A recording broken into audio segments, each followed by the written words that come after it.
During a university lecture, Professor Julian talks about Neanderthals, an extinct group of archaic humans. He explains they supposedly were very dumb and absolute savages, based on the studies of Darwin and Galton. Their theories could tell how civilized and intelligent someone was just by their appearance. Julian disagrees, saying current humanity has a bit of Neanderthal in them. He also reveals that the world's only non-fossilized Neanderthal was found by his boss and was named William after the scientist who recognized Neanderthals as a separate species. He finishes the lecture by pointing out it could theoretically be possible to create a living Neanderthal using William's DNA. Endocrinologist Barbara watches the entire lecture, and later that day she looks for Julian at a restaurant. She brings up the possibility of cloning William, which would be very hard and complicated but not impossible. They spend their dinner discussing the details behind the process, and by the end of the evening, Barbara is curious to know why Julian's obsessed with Neanderthals in particular. To answer that, Julian takes Barbara to his lab and shows her two stone tools. One was made by Homo sapiens, and the other one by Neanderthals. There's no difference between them, so Julian thinks they could learn a lot about humanity by studying our closest cousin.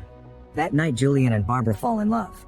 From then on the couple starts working on the Neanderthal cloning project, and in only 2 years they release 3 groundbreaking papers on the subject. They also move in together and have a wonderful romantic life. Unfortunately, many important scientists and university donors are worried about the morals behind this project and the potential backlash, so they cancel their support. However, the couple refuses to give up, and Barbara decides she'll carry the cloned embryo while letting everyone else think she's having a normal pregnancy. Afterward, the couple goes to Las Vegas and gets married by an Elvis impersonator. A few months later, Barbara gives birth in a hospital. The nurses share a disgusted look before handing the baby to the happy mother. The couple isn't bothered by the child's ugly appearance, and Julian even kisses the boy's forehead. Sometime later, Julian drops by the university to drop some paperwork explaining what he and his wife did. The higher-ups organize an emergency meeting, afraid of what this may do to the university's reputation. They don't like the project, but for now they decide to be supportive so they can get publicity and hopefully get a chance to control it. The next morning, Julian organizes a press conference to tell the world about the Neanderthal clone created by using cell nuclear transfer. A reporter asks about the morality of it, so Julian shows them a cute clip of the baby and asks how something so beautiful could be immoral. After the conference is over, Julian's boss reminds him that the board has a final say on anything that happens to the project. Many years later, the baby is now a young man called William. Barbara drives him to the forest and they say goodbye to each other before William leaves for his dad's house. He looks around for a while before reaching the balcony with a great view of the river. 2 tourists pass by on a boat, and when they see William's ugly face, they start rowing faster. William goes back inside and finds the ancient stone tool on one of the shelves. Suddenly he's startled by a noise, but it's only his new tutor Sarah. She explains Julian is at work and William can't help feeling awkward around a stranger. That night Julian joins them for dinner and Sarah notices William eats a lot, so Julian explains that William's metabolism is different and requires more calories than the average person. After dinner, Julian tells William he's proud of him for following his dreams. The next day Sarah helps William with his studies and shares she's still working on finishing her dissertation. William is very good at math, but English is a bit hard for him because he doesn't like metaphors, which he sees as lies. Meanwhile, in the university, Julian tells his class about his project. When it all started, they had protesters complaining every day since they saw cloning as immoral and a sin against God.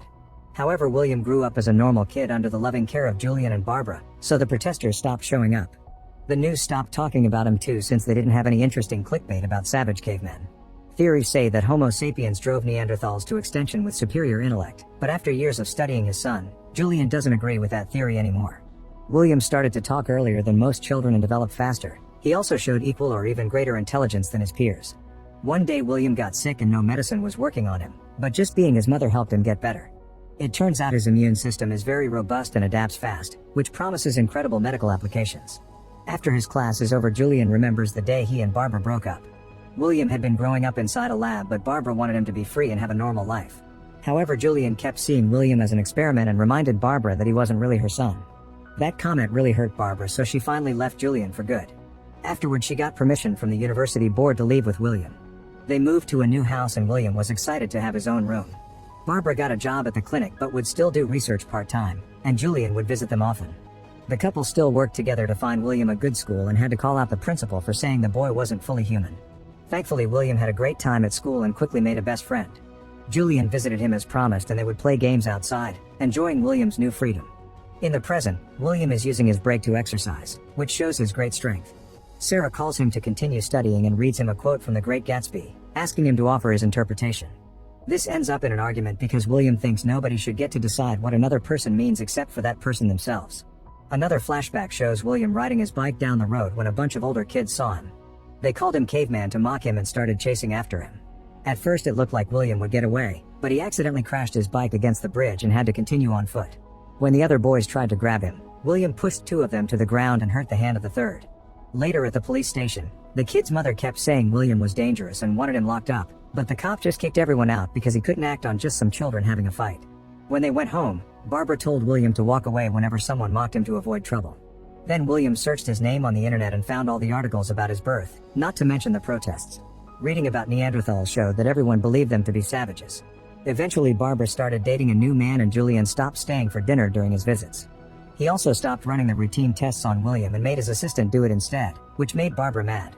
Years later when William started high school, he made some good friends even though he couldn't always understand their jokes. During their last school year, William and his two friends decided to go on a trip together and share their thoughts about applying to college. While they were having fun, they came across two hippies, who joined the boys around the fire and shared their mushrooms. When they realized who William was, they called him cool and beautiful. The woman asked him if he ever wanted to go back to his own time, and William said yes. She encouraged him to go there while his friend threw up because of the nasty things he ate. At school William helped his crush Judy with the incoming play and even agreed to be one of the actors. The night of the show, William played Judy's love interest and got his first kiss as part of the story. However, when he tried to kiss Judy again behind the curtain, she turned him down. The play was a success, but William was heartbroken because it never meant anything to Judy. Sometime later William's teacher called Barbara and Julian to explain that their son was smart, but he wasn't good with standardized tests because the way he thought didn't match any recognizable model. He would need extensive tutoring to redo his college applications, and Julian freaked out when he realized Barbara had withdrawn the applications his son already sent. Barbara explained William got a part-time job at a hardware store to keep him busy after graduation, but Julian wanted him to be more than that. An argument ensued and the teacher had to remind them this had to be William's decision. Meanwhile, William was saying goodbye to his friends who were leaving for college soon. That night his parents explained the situation to him. Julian asked him to come live with him to get tutoring lessons, but that would also mean getting experimented on again. Barbara was against that, however William was desperate for a normal life and took his father's offer. In the present, Julian checks on William's latest practice test and gets angry because it's still not enough, blaming Sarah for it. She points out William has made great progress and William says it isn't her fault, only for Julian to throw the test papers in his face and leave the house. As William starts to cry, Sarah swears his scores are really good and takes him on a walk through the forest. She shares that her parents were also very strict with her when she was younger and for a long time she hated them for deciding her future without asking her, but now she can't complain about the great education she got. In return, William admits he loves singing and shares the song from his school play. This ends up with William and Sarah kissing and getting dirty.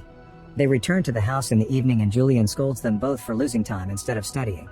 That night William can't stop staring at the stone tool, wondering if he'll ever be more than this. Sometime later Sarah takes William to a school so he can take his tests again. All the pencils he tries to use keep on breaking, so he sees this as a sign and gives up, leaving the room without finishing the test. Then he goes to the store to get a drink and two girls laugh at him, so the clerk insults them for being rude. After a long walk, William goes to the university to see Godwin, the woman who found the Neanderthal remains. She takes him to her lab to see the body, which is being kept in a special cage for conservation. William can't stop staring at the body from every angle and even thinks the guy may be smiling. Godwin explains they don't know how he died because there are no wounds or signs of illness.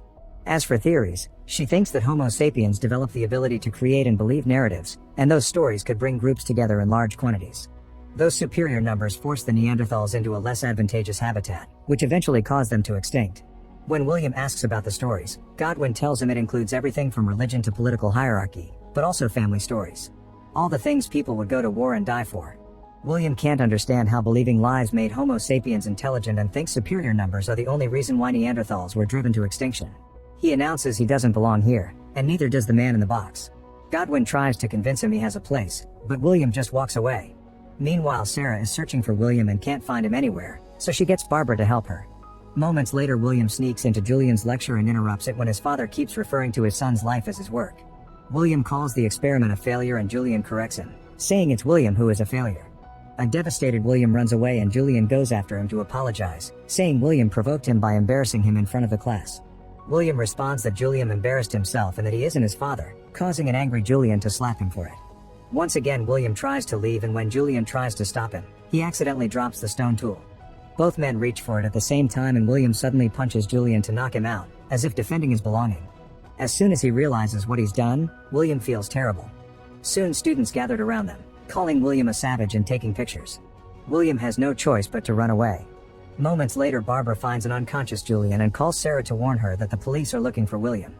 Barbara will go to the hospital with Julian, so Sarah must continue her search alone. Meanwhile, William is hiding in another university building, where he's seen by a student who calls the police. When William tries to leave, he finds a bunch of cops waiting for him with their guns out. Sarah also arrives and calls out his name, but an officer holds her back. Remembering the bridge incident, William walks ahead and gets shot down in seconds, meeting his death. Some months later, Sarah visits the spot where Godwin found the Neanderthal. She brings a baby with her, implying it's William's child. Make sure to subscribe and turn on notifications so you can watch more videos like this. Thanks for watching.